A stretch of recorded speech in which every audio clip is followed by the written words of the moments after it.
किसी सज्जन ने पूछा है कि पूजा का मतलब क्या है। हमें पूजा करनी है या नहीं करनी है। पूजा एक ऐसा शब्द है जिसके अनेक अर्थ हैं। प्रयोग के आधार पर वैसे पूजा तो आदर, सत्कार, नमन और श्रद्धा, इन सब भावों को मिलाकर के पूजा का भाव बनता है। लेकिन पूजा का प्रयोग देखिए, अगर कोई आपके दरवाजे पर आता है और उसको कह दिया जाता है कि इसकी पेट पूजा करवा दो, तब आप क्या करेंगे? पेट पूजा का मतलब होगा कि इसको भोजन करा दो, और भोजन करते ही आपने उसकी पूजा कर दी, उसकी पेट पूजा कर दी। अगर कह दिया जाए कि ये बदमाश आ गया है दरवाजे पर, इसकी पीठ पूजा कर दो, तब क्या करेंगे?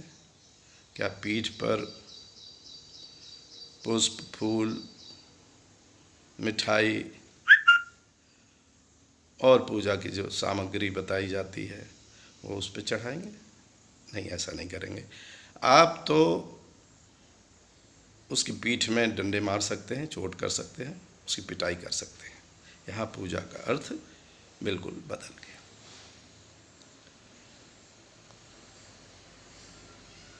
पूजा आप माता पिता की भी करते हैं, अपने गुरु की भी करते हैं,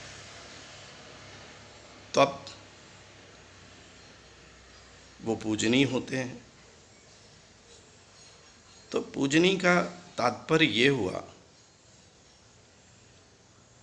कि आप उनको आदर की निगाह से देखते हैं, सत्कार करते हैं, उनका सम्मान करते हैं। ये नहीं कि आप उन पर रोज चढ़ावा चढ़ाते हैं, घी, गुड़, अगरबत्ती जला करके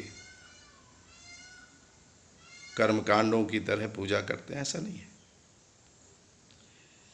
तब हम मूर्ति पूजा या साकार पूजा का मतलब क्या समझें? मूर्ति किसी न किसी महामानव की होती है, महापुरुष की होती है, या परिवार में आपके माता पिता की हो सकती है, या समाज के ऐसे व्यक्ति की जिसका सामाजिक योगदान रहा हो, राजनीतिक योगदान रहा हो, धार्मिक और अन्य तरह के जितने भी समाज के लिए उपयोगी हैं उसमें योगदान रहा हो। तो उस मूर्ति की पूजा का मतलब ये नहीं है कि वहाँ हम चढ़ावा चढ़ाएं। उसका अर्थ यह है कि उस मूर्ति का हम सम्मान करें, आदर करें, उस महापुरुष के गुणों पर चलने की कोशिश करें, हम प्रेरणा लें। वो महापुरुष हमारे लिए पूजनीय है या ऐसा पात्र है जो वर्तमान का है, तो हम उसको ऐतिहासिक कहते हैं। कुछ पात्र, कुछ महापुरुष ऐसे भी हैं जो प्राग ऐतिहासिक या धार्मिक आध्यात्मिक क्षेत्र में उनका नाम है, वो आपके लिए वरेण्य हो सकते हैं। राम हमारे आराध्य हो सकते हैं, और बहुत लोगों के लिए भारत में और विश्व में राम आराध्य हैं। मगर राम से आप प्रेरणा लें, ये नहीं कि राम की मूर्ति बना करके उसमें तरह तरह के चढ़ावा और तरह तरह के इस तरह के जो भी करते हैं, कुछ पैसे, कुछ फूल, कुछ मिठाई, इससे तो वहाँ अशुद्धि फैलती है, वहाँ साफ सफाई बार बार करनी पड़ती है, और जो प्रेरणा आपको लेनी चाहिए उसको न लेकर के आप कर्म कांडों में उलझ जाते हैं। तो पूजा का मतलब यही है कि आप आदर सत्कार करें और उससे प्रेरणा लें। पूजनीय किसी को बनाइए तो उस पर श्रद्धा रख करके उसको आदर की निगाह से उसके बताए मार्ग पर चलने का काम करिए। पूजा निराकार की भी कर सकते हैं, ब्रह्म की उपासना,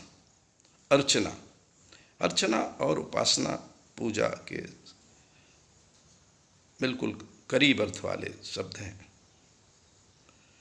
आप ध्यान करते हैं, मेडिटेशन करते हैं, उसमें हम निराकार पर केंद्रित करते हैं अपने मन को, सारी इंद्रियों को एकाग्र करके ध्यान करते हैं उस निराकार पर।